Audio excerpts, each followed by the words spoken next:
नमस्कार, हून bill TV देख रहे हैं आप। मैं हूं आपके साथ विशाल। कर खबरों की शुरुआत करेंगे बड़ी खबर से। मुख्यमंत्री पुष्कर सिंह धामी का आज का कार्यक्रम पीएम किसान उत्सव दिवस कार्यक्रम में होंगे शामिल। नींबूवाला स्थित हिमालयन संस्कृति केंद्र में भी होगा कार्यक्रम का आयोजन। किसान सम्मान निधि पर भी रहेगा सीएम का फोकस। ये बड़ी खबर आप तक पहुंचा रहे हैं, जहां पर मुख्यमंत्री पुष्कर सिंह धामी पीएम किसान उत्सव दिवस कार्यक्रम में भी शामिल होंगे। नींबूवाला स्थित हिमालयन सांस्कृतिक केंद्र में कार्यक्रम का आयोजन होगा और इसी के साथ ही किसान सम्मान निधि पर भी सीएम का फोकस रहेगा।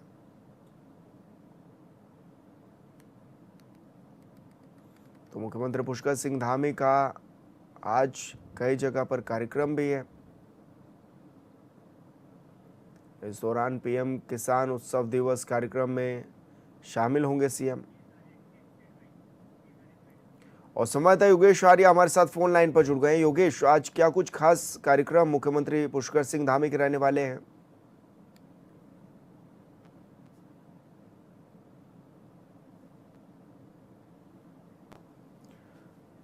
योगेश, आपको आवाज मिल पा रही है मेरी?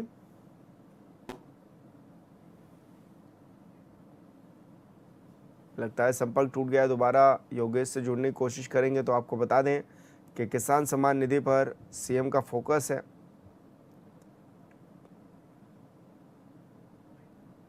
और मुख्यमंत्री पुष्कर सिंह धामी का आज कई जगह कार्यक्रम भी है। और संवाददाता योगेश आर्य हमारे साथ फोन लाइन पर जुड़ गए हैं। योगेश, क्या कुछ कार्यक्रम आज के मुख्यमंत्री धामी के रहने वाले हैं?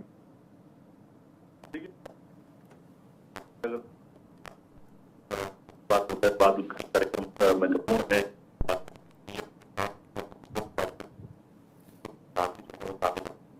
वाला स्थित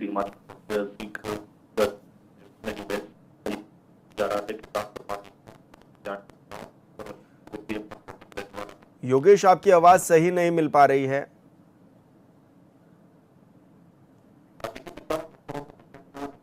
हिमालयन सांस्कृतिक केंद्र में जो है कार्यक्रम होगा। किसान सम्मान निधि में की बात की जाए या श्रमिक कल्याण योजनाओं की बात की जाए, उन पर तौर पर रहने वाला है। तो आज दिवस के कार्यक्रम में मुख्यमंत्री पुष्कर सिंह धामी शामिल होंगे। वहां पर जो किसान निधि जो है जारी होने वाली है, आज उसको लेकर के वहां पर वो संबोधन करते हुए नजर आएंगे और किसानों को संबोधित करने के साथ साथ बताने का काम करेंगे कि किस तरह से जो केंद्र की सरकार है लगातार किसानों को लाभान्वित करने का काम कर रही है। राज्य स्तर पर भी लगातार किसानों को सम्मानित करने का काम किया जा रहा है। तो उनकी सम्मान निधि जिस तरह से आज जारी हो रही है, उस किस्त को लेकर के जो है पीएम जो है मोदी इस किस्त को जारी करेंगे और सीएम पुष्कर सिंह धामी जो है उसको लेकर के यहाँ पर व्याख्यान करते हुए नजर आएंगे। और इसके साथ साथ जो है कहीं ना कहीं जिस तरह से 23वीं किस्त जारी हो रही है, इसको लेकर के जो है पूरी तरह से उनका फोकस रहेगा कि आखिरकार किसानों को किस तरह से लाभान्वित करने का काम जो है वो सरकार कर रही है। लेकिन योगेश, ऐसे में क्योंकि किसानों के लिए राज्य सरकार काम तो कर ही रही है, ऐसे में क्या कुछ ऐसी योजनाएं और चलाई जा रही हैं जिससे उत्तराखंड का किसान सशक्त हो सके, समृद्ध हो सके? देखिए, इसमें अगर हम देखें तो किसानों के लिए चाहे बागवानी के क्षेत्र में करने वाले लोग काम हो, उनकी बात हो, इसमें चाहे कीवी जो है मिशन चलाया गया हो, एप्पल मिशन चलाया गया हो, इस तरह से भी देखा जा रहा है कि किसानों को लाभान्वित करने का काम जो है सरकार करते हुए नजर आ रही है। और ऐसे में अगर देखें तो चाहे फिर उनकी जो बीमा की योजना है, किसान बीमा योजना की बात करें, फसल बीमा योजना की बात करें, तो इन तमाम ऐसी योजनाएं चलाई गई हैं ताकि किसान की जो फसल है उसका अधिक दाम भी मिल सके और किसी प्रकार की चुनौती या किसी प्रकार की समस्या जो है इस दौरान आती है तो बात है तो उसके लिए भी उसको नुकसान ना हो किसान को, इसलिए उसके लिए भी तमाम जो योजनाएं हैं वो चलाई गई हैं। राज्य स्तर पर जो योजनाएं चलाई गई हैं, केंद्र सरकार द्वारा योजनाएं जो चलाई गई हैं, उनका समावेश किस तरह से किया जा रहा है, उसका वहाँ पर लाभ किस तरह से किसानों को मिल पा रहा है, उसके बारे में समय समय पर जो है मुख्यमंत्री पुष्कर सिंह धामी जो है वो जानकारी देने का काम करते हैं। लेकिन ऐसे में योगेश, और क्या कुछ खास कार्यक्रम भी बताए जा रहे हैं सीएम पुष्कर सिंह धामी के आज के? क्योंकि सांस्कृतिक भवन में भी पहुंचेंगे मुख्यमंत्री, हिमालयन सांस्कृतिक केंद्र में। देखिए, बिल्कुल नींबूवाला स्थित हिमालयन सांस्कृतिक केंद्र में जो कार्यक्रम है वो पीएम किसान उत्सव का ही कार्यक्रम है, जिसमें किसान सम्मान निधि की जब किस्त जारी होगी, श्रमिक कल्याण योजनाओं पर सीएम का फोकस रहेगा। वहां पर श्रमिक कल्याण योजनाओं के चलते भी जो है कार्यक्रम आयोजित किया जा रहा है, उसमें भी भाग करेंगे। तो ये दो कार्यक्रम है जो नींबूवाला स्थित हिमालयन सांस्कृतिक केंद्र में होने वाले हैं और इन्हीं में जो है मुख्यमंत्री मौजूद रहेंगे और वहां पर जो है उनको संबोधित करते हुए नजर आएंगे। जी बिल्कुल योगेश, आप बने रहिए हमारे साथ। और देहरादून से बड़ी खबर मिल रही है, मानसून से पहले उत्तराखंड में होगी मॉक ड्रिल। मानसून सीजन को देखते हुए सरकार ने तेज की तैयारियां। प्रदेश के 70 स्थानों पर एक साथ होगा अभ्यास। तो आपदा से निपटने की तैयारियों को जल्द परखा भी जाएगा। एनडीआरएफ, एसडीआरएफ, पुलिस और अन्य एजेंसियां भी लेंगी हिस्सा। भूस्खलन, बाढ़ और आपदा जैसी परिस्थितियों का भी लिया जाएगा जायजा, अभ्यास किया जाएगा। आपदा प्रबंधन तंत्र की तैयारियों की होगी वास्तविक जांच। तो ये बड़ी खबर आप तक पहुंचा रहे हैं, जहां पर 70 स्थानों पर एक साथ अभ्यास किया जाएगा।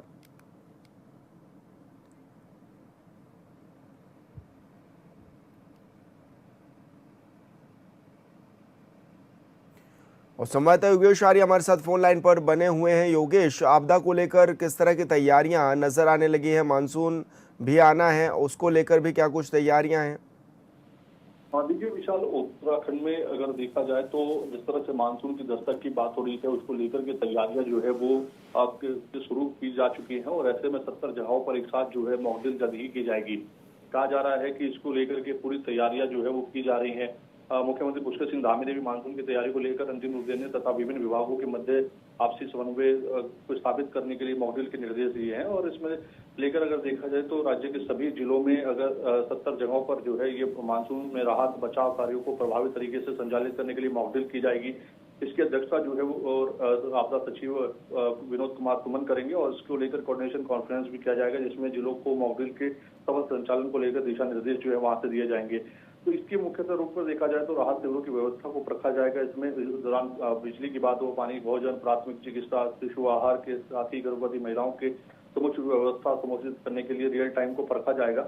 मॉक ड्रिल में पूर्व सैनिकों और पूर्व अर्धसैनिक बल के जवान हो, आपदा मित्र हो, स्वयं सैनिक संगठन हो, एनसीसी के, एनएसएस की वो हो, रेड क्रॉस के लोग हो, उनको शामिल किया जाएगा। उनके समूह की जो सक्रिय भागीदारी है उसको सुनिश्चित इस दौरान किया जाएगा। जी, लेकिन योगेश, ऐसे में क्या ये 70 विधानसभाओं में ये कार्यक्रम होंगे कि 70 के 70 विधानसभाओं को देखा जा रहा है इसमें, या फिर पहाड़ी क्षेत्रों में 70 जगह कुछ ऐसी हैं जहां पर ज़्यादा लैंडस्लाइड वाली स्थान है, या फिर कहा जा सकता है कि और दिक्कतें वाली स्थान है जहां पर ये 70 जगह पर होगी अभ्यास?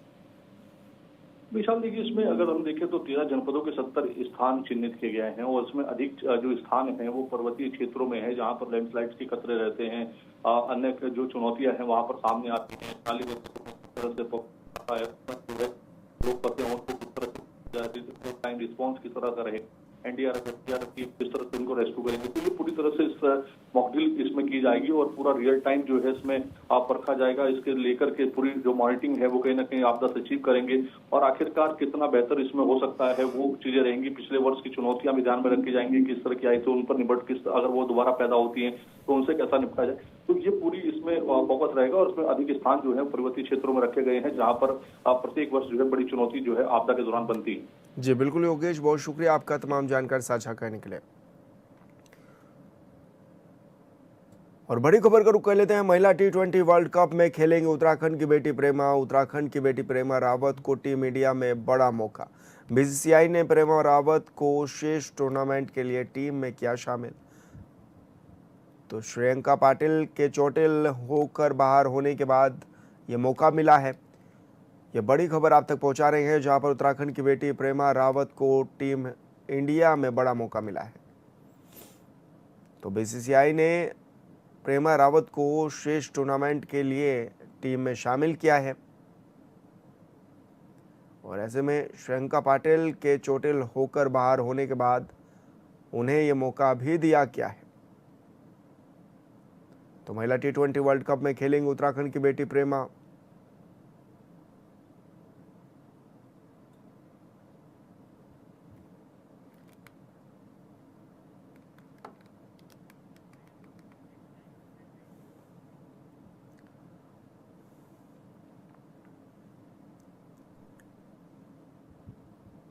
देहरादून में 21 जून को होने वाली नीट की परीक्षा को लेकर पुलिस अलर्ट मोड पर है। एसएसपी के निर्देश पर परीक्षा ड्यूटी में तैनात पुलिस बल की ब्रीफिंग हुई है। साथ ही निष्पक्ष और पारदर्शी परीक्षा के लिए अधिकारियों कर्मचारियों को सख्त दिशा निर्देश भी दिए गए हैं। तो वहीं सभी परीक्षा केंद्रों पर जैमर, सीसीटीवी और सुरक्षा व्यवस्थाओं की जांच के निर्देश भी दिए गए हैं। परीक्षा केंद्रों में अभ्यर्थियों की सघन चेकिंग के बाद ही प्रवेश मिल पाएगा। केंद्रों के आसपास संदिग्ध गतिविधियों पर नजर रखने के लिए मोबाइल टीमें सक्रिय रहेंगी। इसके साथ ही होटल, गेस्ट हाउस, धर्मशालाओं और ढाबों में ठहरे संदिग्ध व्यक्तियों का सत्यापन भी होगा। अंतर्राष्ट्रीय योग दिवस के अवसर पर रुद्रपुर में रन फॉर योगा और नशा मुक्ति जागरूकता रैली का भव्य आयोजन किया गया है। मनोज सरकार स्टेडियम से शुरू हुई इस दौड़ को राज्य मंत्री उत्तम दत्ता ने हरी झंडी दिखाकर रवाना किया है। कार्यक्रम में 350 से अधिक युवाओं, खिलाड़ियों और बच्चों ने भी उत्साहपूर्वक भाग लिया है। इस अवसर पर राज्य मंत्री उत्तम दत्ता ने कहा है कि योगा केवल व्यायाम नहीं बल्कि स्वस्थ और संतुलन जीवन जीने की एक समृद्ध जीवन शैली भी है। त्वराट के विपिन त्रिपाठी कुमाऊं प्रौद्योगिकी संस्थान में पिछले 12 दिनों में चल रहे कार्मिक धरने के 13वें दिन में विधायक मदन सिंह बिष्ट धरनास्थल पहुंचे और सभी आंदोलनकारी को संबोधित करते हुए कहा कि आपकी मांगें शीघ्र ही पूरी की जाएंगी। इसके लिए तकनीकी सचिव रंजीत सिन्हा से दूरभाष पर वार्ता भी कर ली गई है। आंदोलन स्थल पर विपिन त्रिपाठी कुमाऊं प्रौद्योगिकी संस्थान के निदेशक प्रोफेसर संतोष कुमार भी मौजूद रहे और उन्होंने कहा कि बीओजी की बैठक के बाद हमने कमेटी में प्रस्ताव मांगा है और शीघ्र ही इन प्रस्तावों को लेकर तकनीकी सचिव से अप्रूवल लिया जाएगा।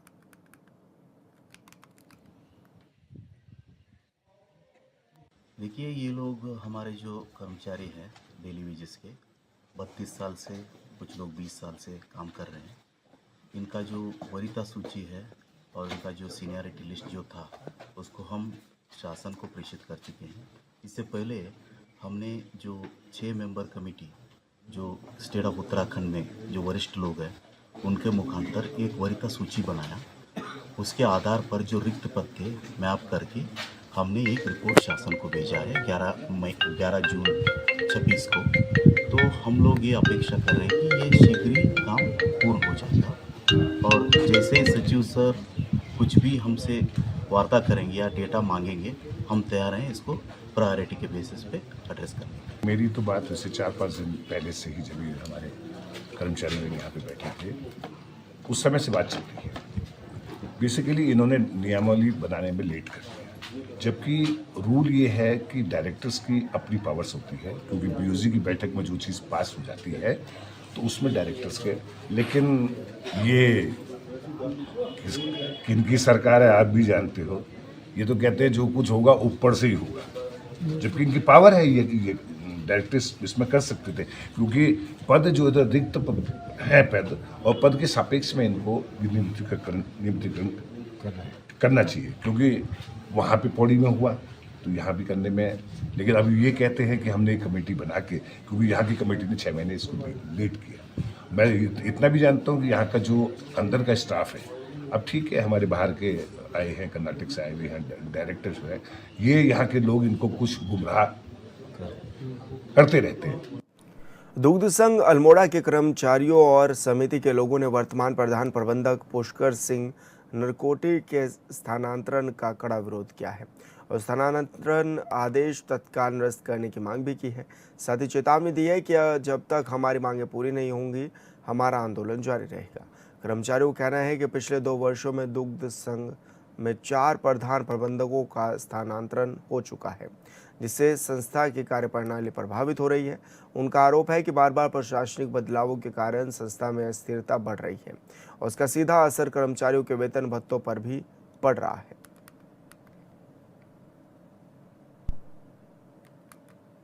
इनका मेरे यहाँ योगदान करने से पहले से चल रहा है। मैं तो अभी कल योगदान किया हूँ और इसकी पृष्ठभूमि में क्या कहानी है ये तो अभी नहीं समझ पाया हूँ मैं। लेकिन बहरहाल जो कर्मचारियों ने का आंदोलन का लेटर दिया था, जिसमें उन्होंने जो चीज़ें मांग करी है कि भाई नए 1 साल 2 साल के अंतर्गत 4 GM बदल दिए गए हैं और नगर कोटी जी को वापस बुलाया जा, मुख्य मांग उनकी यही है। बाकी DA का तो वो अलग चीज़ है, वो तो अलग मैटर है। कर्मचारियों से मेरी वार्ता भी की गई, उनके द्वारा कहा गया है कि भाई हम मीटिंग के बाद आपको बताएंगे क्या है क्या। हमें जो पुराने प्रधान प्रबंधक थे उनके स्थानांतरण से बड़ी समस्याएं हो रही है। उनके कार्यकाल में सारी चीज़ें बड़ी अच्छी व्यवस्थित रूप से चल रही थी। हमारा दूध का पेमेंट टाइम पर मिल रहा था, पशु आहार और अन्य सामग्री जो भी हमें डेयरी से मिलती है वो सही टाइम पे मिल रही थी। अभी हमें उनके अचानक इस तरीके से स्थानांतरण से हमारे अंदर बड़ा क्रोध है और हम अभी जब तक हमारी मांग पूरी नहीं होती उनको दोबारा यहाँ अल्मोड़ा दुख संघ में नहीं लाया जाता है, हम तब तक धरना के लिए बैठे रहेंगे। ये जब तक हमारे प्रधान प्रबंधक की नियुक्ति लेटर नहीं आता है, यहाँ पर नियुक्ति नहीं होती है, तब तक हम यहाँ से हटेंगे नहीं और उनका ट्रांसफर निरस्त किया जाना चाहिए और उनकी दोबारा यहाँ नियुक्ति लेटर मिलना चाहिए। बिना आरोप तय किए क्यों भेज दिया? 4 GM बदल गए हैं, ये 5वें GM है। और दुख संघ में जो अनियमितताएं हो रही है, हमने कई दफे मैंने ज्ञापन दिया है मुख्यमंत्री को, मंत्री को और ये जयदीप अरोड़ा जो ये हैं ये ट्रांसफर करने वाले, कि SIT की जांच करके देख लो ना क्या हो रहा है। ये क्या यही समाज का विकास है? यही पदायन लोगों का आधार है? आगामी विधानसभा चुनाव को लेकर उत्तराखंड कांग्रेस ने अपनी तैयारियां तेज कर दी हैं।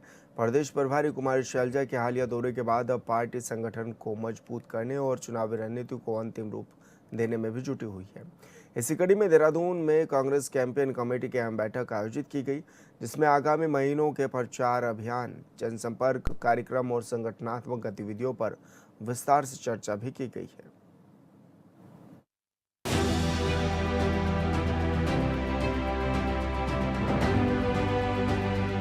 उत्तराखंड दौरे पर आई कांग्रेस प्रदेश प्रभारी कुमारी शैलजा ने अपने दौरे के दौरान जिला अध्यक्षों, वरिष्ठ नेताओं और पदाधिकारियों के साथ बैठक कर संगठन सृजन कार्यक्रम की समीक्षा की थी। इसके साथ ही विधानसभा चुनावों को देखते हुए पार्टी के प्रचार अभियान, जन सरोकारों से जुड़े मुद्दों और संगठन की जमीनी मजबूती को लेकर भी दिशा निर्देश दिए गए। इसी क्रम में कैप्टन कमेटी की बैठक में आगे की रणनीति पर मंथन किया गया। सभी महत्वपूर्ण बैठकें, सभी महत्वपूर्ण व्यक्तियों से वार्ता, सभी सीनियर लोगों से मुलाकातें, एक एक करके समूहों में सब तरह से मुलाकातें हुई और उन्होंने स्पष्ट निर्देश दिया। बैठकें कल की जो थी वो 2 रूप में थी कि एक तो जिला संगठन के बारे में, संगठन सृजन के बाद जिला अध्यक्षों के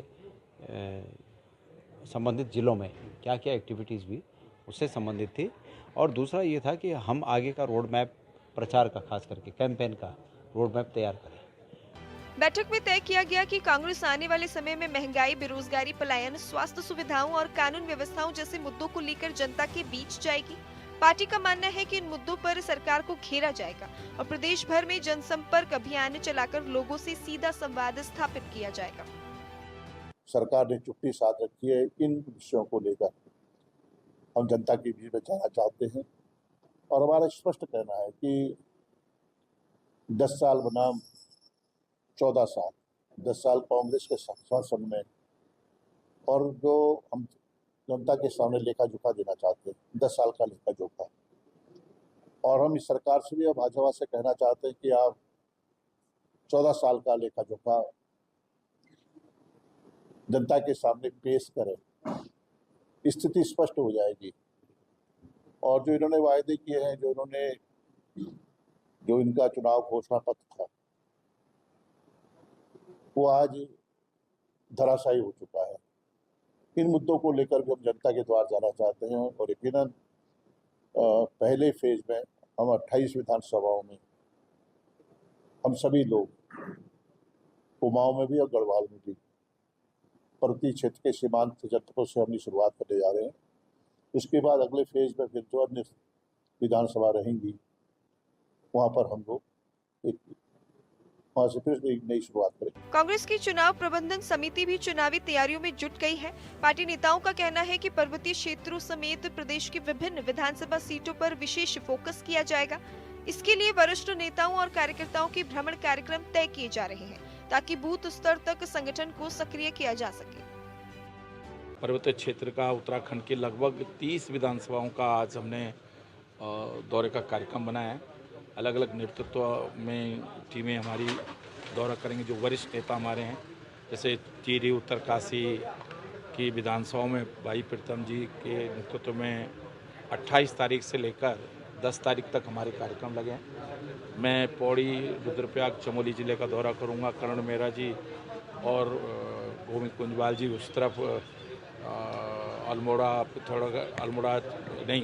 बागेश्वर, चंपावत और पिथौरागढ़ का दौरा करेंगे। तो इस तरह के कार्यक्रम हम लोगों ने लगाया है और ये एक तरह से हमारा संगनाद है, एक तरह से ये बिगुल है, एक तरह से चुनाव के दृष्टिकोण से कि हम और पर्वतीय क्षेत्र को बरसात जैसे कि मौसम और उसके बाद हम तराई के क्षेत्रों में जो बाकी शेष विधानसभाएं रह जाएंगे उस क्षेत्र में हम दौरा करेंगे।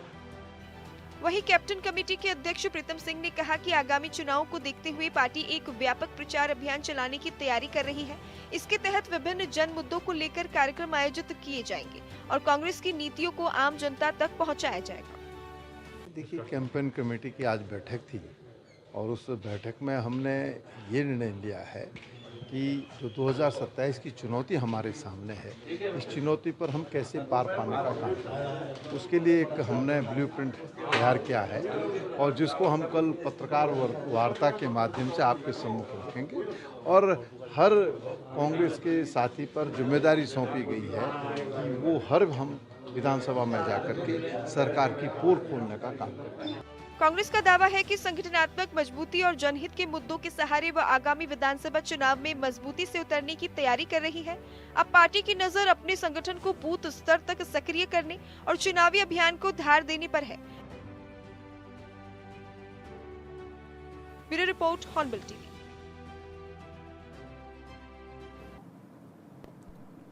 और फिलहाल इस बुलेटिन में मेरे साथ इतना ही। आप देखते रहिए हॉर्नबिल टीवी। नमस्कार।